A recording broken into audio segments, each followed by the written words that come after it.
మొదటి భాగం మీకు నచ్చిందని అనుకుంటున్నాను. ఇప్పుడు రెండో భాగంలోకి వెళ్దాం. ఇది మొట్టమొదటి ఎంట్రన్స్ అని మనం చెప్పుకున్నాం కదా. దీని నిక్ నేమ్ టైగర్స్ అని కూడా మనం చెప్పుకున్నాం.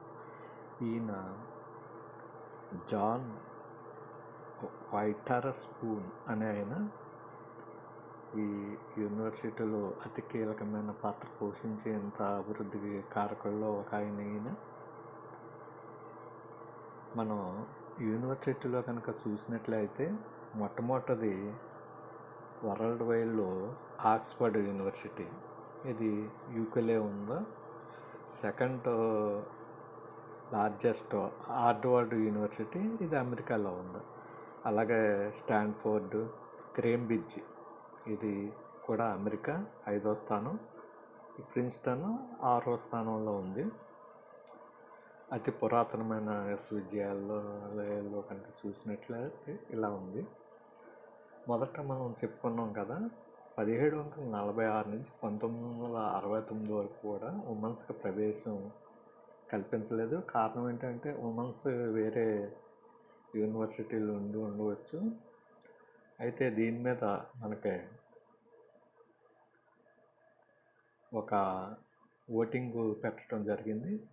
24 ఓట్లు అనుకూలంగాను, 8 ఓట్లు వ్యతిరేకంగాను వచ్చినాయి.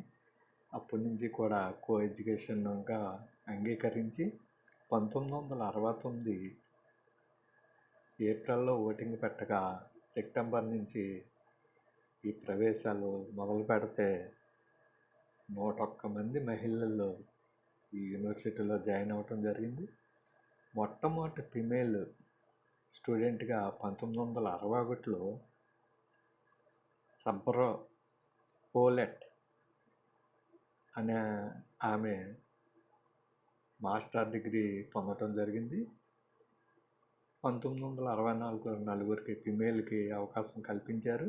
1963లో పిహెచ్డి తెస్సా యంగ్ చెంగ్ అనే ఆవిడ తీసుకుంటం జరిగింది. చూడండి ఎంత అద్భుతంగా ఉందో కళాకృతులు.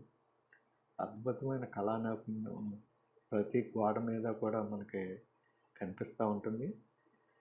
చదివితే ఇలాంటి అద్భుతమైన యూనివర్సిటీలో చదవాలా. మరి ఇక్కడ 4 ఏళ్ళ పాటు చదవాలంటే $3,21,660 అవుతుందండి. అదే మన ఖర్చులో కనుక చూస్తే 2,70,00,000 4 సంవత్సరాలకి. ఇలా కూడా మనం ఎంటర్ అవ్వచ్చు. 2 రకాల ప్రవేశాలు ఉన్నాయి. ఈ యూనివర్సిటీ చాలా బాగుంది.